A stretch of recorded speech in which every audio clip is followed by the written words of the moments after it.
Last time on Dragon Ball V. After traveling to planet Sadala of Universe 6, Vegeta was recruited to teach the Sadala Defensive Force how to unlock Super Saiyan, though one in particular would ascend quite a bit further than expected. And with Vegeta himself showcasing what appears to be a god of destruction form, this world is well on track to be a formidable adversary for the resurrected Tuffles. Away from the soldiers, this new wave of strength doesn't get past Caulifla. She clamors at the newfound firepower the Sadala Defensive Force is packing. Excitedly nudging Kale, they need to go see what's going on. The timid Saiyan doesn't show the same enthusiasm. Her brother urges her to get hyped. There might be someone there worth her new power. And her own as well. Recently, word has gotten around Cabba handled some threats all on his own that the entire teams of Saiyan couldn't handle.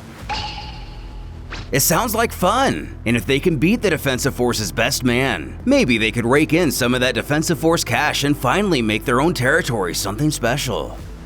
Flying off, she shouts for Kale to follow, who remains apprehensive.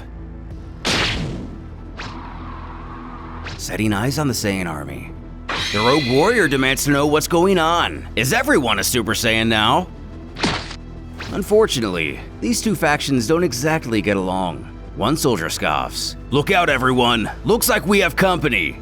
And now, they're all way stronger than they used to be. Now they can probably take down Caulifla once and for all. She's undermined the defensive force for far too long.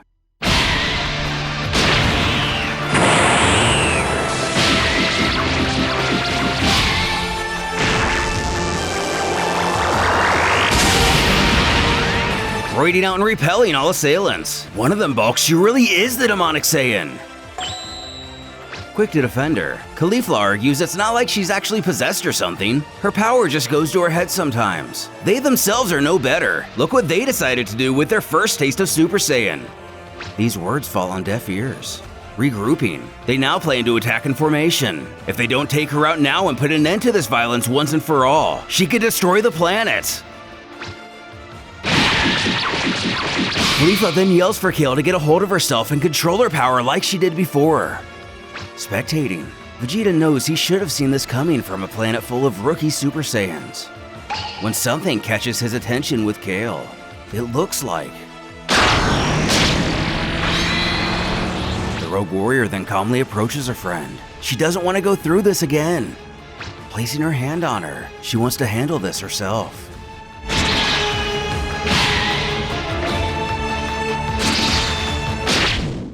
Intervening, Cabba decides to put his newfound Super Saiyan God abilities to use.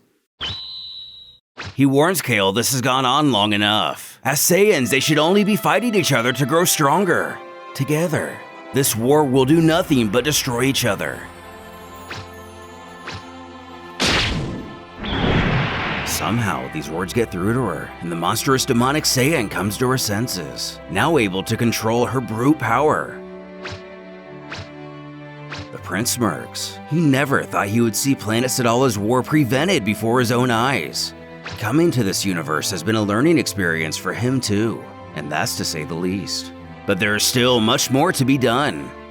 Getting in his face, Caulifla snips if this makes Cabba like a god now. He probably thinks he can take on both her and Kale now, doesn't he? As meek as ever, he doesn't know about all that, to be honest. This power is new and he's afraid he can't control it properly yet. Breaking the conversation, she then questions who it was who shot that giant blast at the planet. That was intense. Chiming in, Vegeta takes responsibility. Not sensing him previously, she whips her head around to ask what he's doing here. Is the old man looking for a good fight? He chuckles she has no idea what's going on, but that's no surprise. Let's just say he's here to whip the defensive force into shape. Though, Super Saiyans are not. These guys are chumps. They need serious work. The prince decides to double down, going for blood. He quips she should speak for herself. If anyone here needs work, it's her. But wait a minute, who does he think he's talking to? He tells her that arrogance. She has a lot of pride. He himself knows it well, its strengths and weaknesses. She rolls her eyes to scoff. She doesn't need a lecture from some old man. She knows what she's capable of. Though real pride is pushing yourself regardless of the possibility of defeat. Head on and with no fear. That's something she has the opportunity to prove she's capable of now. If she has it in her, that is. while Kale goes to step up to the plate. Caulifla motions for her to step off. She needs this one. Powering up, she reminds Vegeta once this is over, he's the one that asked for it.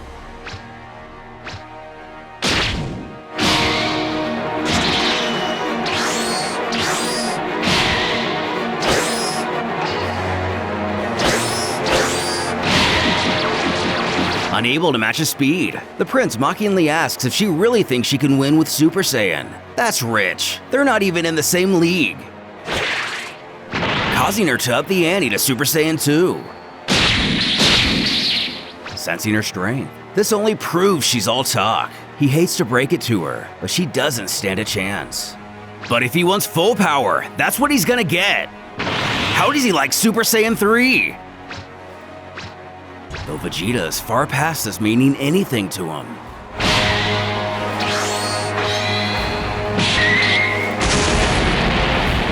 Aggravated with her opponent's tactics, she bellows simply running around isn't fighting. Or is he the one who's all talk? Getting in her face before she even knows what's going on. Vegeta laughs, wouldn't that be convenient for her? But she shouldn't kid herself.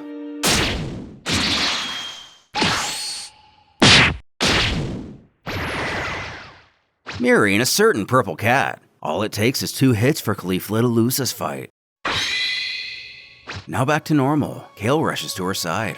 The prince comments this is what relying on Super Saiyan ultimately leads to. Push yourself, and do so without a crutch. That's how you grow. Picking her up, Kale tells her not to worry. She promises that they will grow so strong that one day, nobody will ever be able to do this to her again. She'll make sure of it. Calling for Cabba's attention. Still in destroyer form, he hopes his pupil is ready. The real lesson starts now. Meanwhile, on planet Gardenia, an older bearded man stares out into a body of water.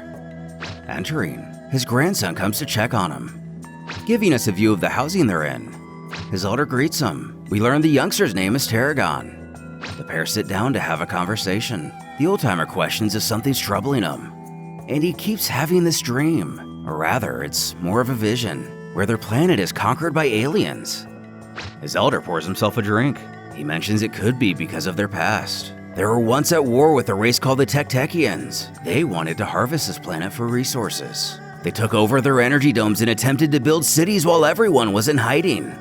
The natives here set off a bomb filled with a special type of gas, the goal being to cause the local plant life to overwhelm the Tektekians. Little did they know, they were all hiding safely in their domes. This is when the Gardenians began to evolve into a plant hybrid species as a result. Most of the Tektekians died out afterwards. The route their own evolution took as a species made them unsuited for the new environment. His grandson doesn't get it though. Why can't they prepare in case something like that happens again? Why do they have to be so passive? Because of their actions. Their species vowed to never participate in war again. Frustrated with this response, likely hearing it many times before, the boy mentions they started a rebellion and used their new abilities for revenge. And as such, they were slain as a result, which is why they now let the Sadala Defensive Force protect this world, urging the boy not to worry. Though he doesn't understand why his elder's generation trusts them so much. Truth is, they have a reputation. They are trustworthy. His grandson only hopes he's right. At any rate, he's gonna go back to gathering water for everyone. Faye, Time, and Sage are waiting for him, so he best be going. As he goes to leave, his grandfather tells him to remember those Gardenians who fought for revenge. That's why they all paid the price. Fighting for others, on the other hand, is a noble cause. He repeats to never fight for revenge or he will only cause suffering. Thanking him. Someone else enters who happily greets the pair. We also find out through her the old man's name is Oregano. She tells Tarragon it's sweet of him to visit and if he's gonna go down to see the boys. Which he plans to. In fact, they're all kind of working double time right now. The woman remarks that's a shame. She was hoping to get to hang later. And a break would be nice. Anyway, said boys told her they have some news for him. Something about a meeting between King Sadala and King Gardenia. To the great shock of Tarragon, he thanks her for the heads up, name-dropping her as Rosemary. Away, we're introduced to Bay and Sage. And Time. Tarragon walks over to excitedly ask what's up. Turning, Bay reveals they have some bad news.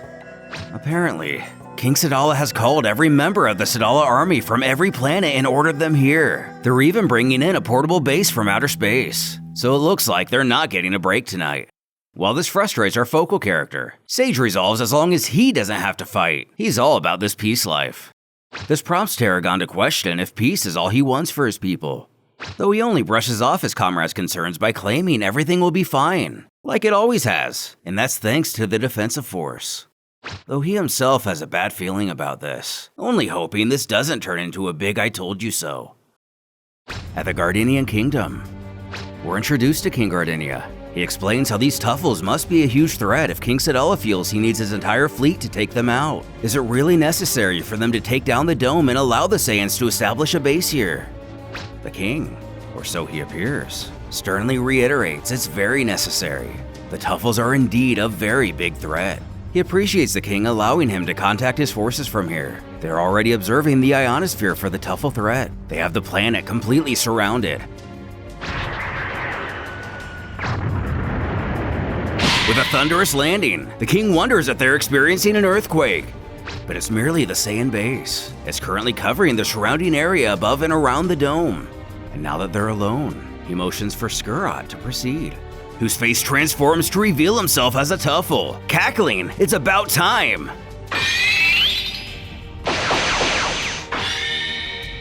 Not realizing it soon enough, the Tuffle invasion has begun.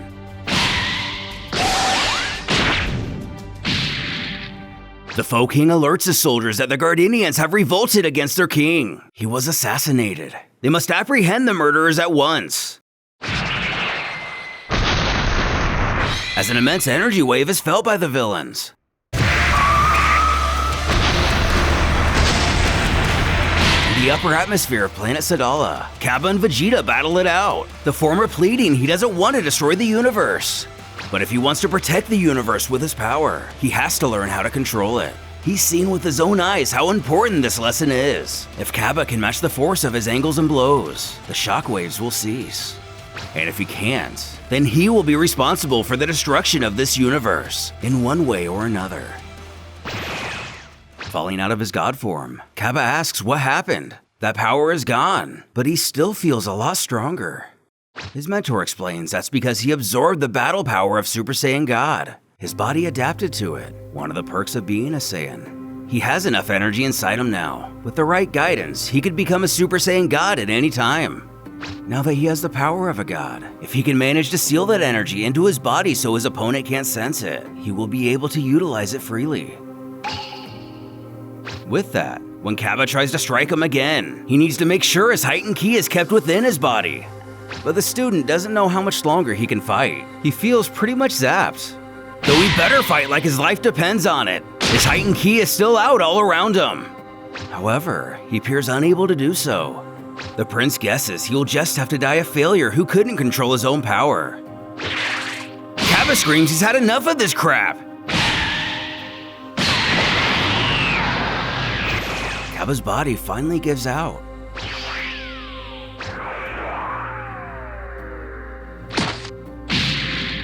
Though Vegeta notes he has more bravery than any Saiyan from planet Vegeta, including his father. The Saiyan race he knows is nothing but a disappointment to him. That's why he wanted to be king, to fix the mistakes of his father who had grown soft and weak.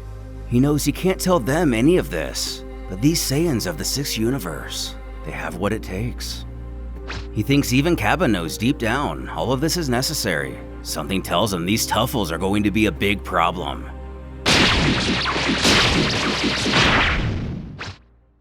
Via video communication, a Saiyan soldier informs the possessed Saiyan king. Those shockwaves came from planet Sadala.